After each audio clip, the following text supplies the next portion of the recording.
அனைவருக்கும் வணக்கம். திருச்செந்தூர் முருகருக்கு அரோகரா. இன்னைக்கு நம்ம பேச போற இந்த விஷயம் வாழ்க்கையில காத்துட்டு இருக்க ஒவ்வொருத்தருக்குமானது. இந்த வீடியோ பார்க்குற உங்கள சிலர் நல்ல வேலைக்காக காத்துட்டு இருக்கலாம், சிலர் திருமணத்துக்காக காத்துட்டு இருக்கலாம், சில பேர் குழந்தை வரத்துக்காக காத்துட்டு இருக்கலாம், சிலர் ஒரு நல்ல வாழ்க்கை அமையணும் அப்படின்னு தினமும் கடவுள்கிட்ட கண்ணீரோட வேண்டிக் கொண்டிருக்கலாம். நீங்க யாரா இருந்தாலும் முதல்ல ஒரு விஷயத்த மட்டும் சொல்லிக்கிறேன். நீங்க மட்டும் இப்படி இல்ல. வெளிய பார்க்கும்போது எல்லாருடைய வாழ்க்கையும் அழகா தாங்க தெரியும். ஆனா, அவங்களுக்கு எல்லாமே கிடைச்சிட்டது போல கூட நமக்கு தெரியும். ஆனா, ஒவ்வொரு வீட்டு கதவும் மூடப்பட்ட பிறகு, ஒவ்வொருத்தரோட மனதிலயும் ஒரு கண்ணீர் இருக்கும். யாருக்கும் தெரியாத ஒரு போராட்டம் இருக்கும். யாருக்குமே சொல்ல முடியாத ஒரு வலி இருக்கும். அதனால தான் சொல்வாங்க, ஒவ்வொரு சிரிப்பின் பின்னாலயும் ஒரு போராட்டம் இருக்கு அப்படின்னு. உங்ககிட்ட ஒரு கேள்வி கேட்குறேன். ஒரே விதைய ஒரே நாள்ல 2 இடங்கள்ல விதைச்சோம்னா, 2 செடியும் ஒரே நாள்ல பூக்குமா? இல்லல்ல. ஒண்ணுக்கு கொஞ்சம் சீக்கிரமா பூ வரும். இன்னொரு செடியில கொஞ்சம் தாமதமா பூக்கும். அதுக்காக தாமதமா பூத்த செடி பூக்கவே இல்ல அப்படின்னு அர்த்தமா? இல்லல்ல. அது போல தான் அததுக்கு கொஞ்சம் நேரம் அதிகமா தேவைப்பட்டுச்சு. அவ்வளோதான். அதே மாதிரி தான் நம்ம வாழ்க்கையும். நம்ம நேரம் மற்றவர்களோட நேரத்தோட ஒத்து போகணும் அப்படின்னு அவசியம் இல்ல. ஆனா நம்ம என்ன செய்றோம்? அவங்களுக்கு கல்யாணம் ஆயிட்டு, அவங்களுக்கு நல்ல வேலை கிடைச்சிட்டு, இவங்களுக்கு குழந்தை பிறந்துட்டு, எனக்கு மட்டும் ஏன் இன்னும் இல்ல? அப்படின்னு தினமும் மத்தவங்க வாழ்க்கையோட, மற்றவர்களோட நம்ம வாழ்க்கைய ஒப்பிட்டு நம்மள நம்மளே காயப்படுத்திக்கிறோம். நம்ம ஒப்பிடுறது நம்ம சந்தோஷத்த திருடும் மிகப்பெரிய திருடன். உங்களுக்கான கதைய இன்னொருத்தருடைய வாழ்க்கையோட ஒப்பிடாதீங்க. கடவுள் எல்லாருக்குமே ஒரே மாதிரி வாழ்க்கைய எழுதல.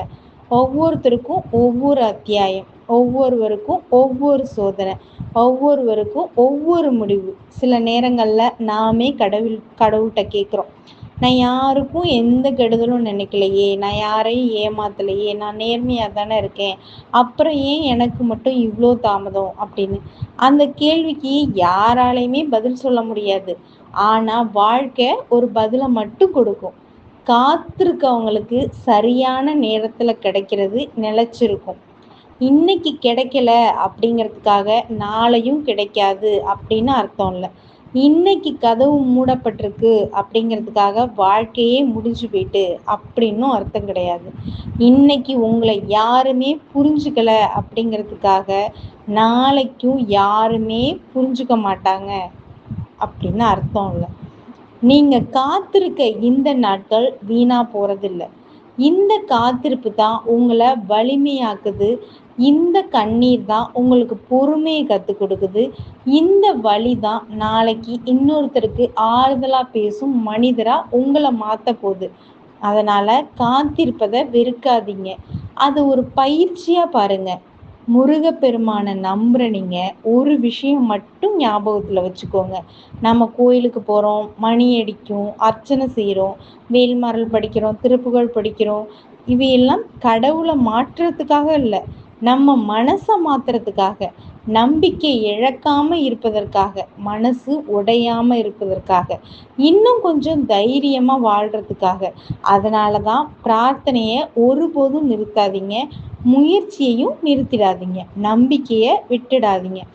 இப்போ இந்த வீடியோவை பார்த்துட்டு இருக்கோம் ஒருத்தர்கிட்டையாவது நான் நேராக பேசுகிறேன். உங்களுக்கு வயசு 30க்கு மேலே கூட இருக்கலாம், 35 இருக்கலாம், 40 கூட இருக்கலாம். என் வாழ்க்கை இவ்வளோதானா அப்படின்னு அழுதுட்டு இருக்கலாம்.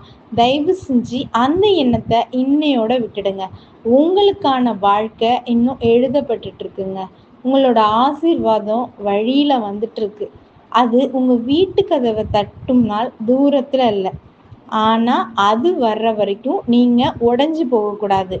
ஏன்னா கடைசி நிமிடம் வரை பொறுமையா இருந்தவங்க தான் வாழ்க்கையோட இனிமையான பரிசுகளை பெற்றிருக்காங்க.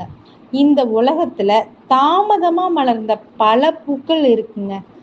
ஆனா அவை மலர்ந்த பிறகு அந்த மனம் எல்லாரையுமே திரும்பி பார்க்க வச்சிருக்கு. அதே போலதான் உங்க வாழ்க்கையும் ஒரு நாள் மலரும். அன்னைக்கு நீங்க சிந்திய ஒவ்வொரு கண்ணீருக்கும் அர்த்தம் புரியும். இன்னைக்கு நீங்க காத்திருந்த ஒவ்வொரு நாளுக்கும் பதில் கிடைக்கும். அது வரைக்கும் உங்களை நீங்களே நம்புங்க. உங்க முயற்சியை நம்புங்க. முருகப்பெருமானோட அருளை நம்புங்க. ஞாபகத்துல வச்சுக்கோங்க, தாமதம் அப்படிங்கிறது தோல்வி இல்லை, காத்திருப்பு என்பது முடிவும் இல்லை. நம்பிக்கைய விட்டு விட்டு விடுறவங்க தான் தூக்குறாங்க. நம்பிக்கையோட நடப்பவரை வாழ்க்கை ஒரு நாளும் வெறுங்கையோட அனுப்பாது. ஸோ நம்பிக்கையோட இருங்க, நல்லதே நடக்கும். நன்றி, வணக்கம்.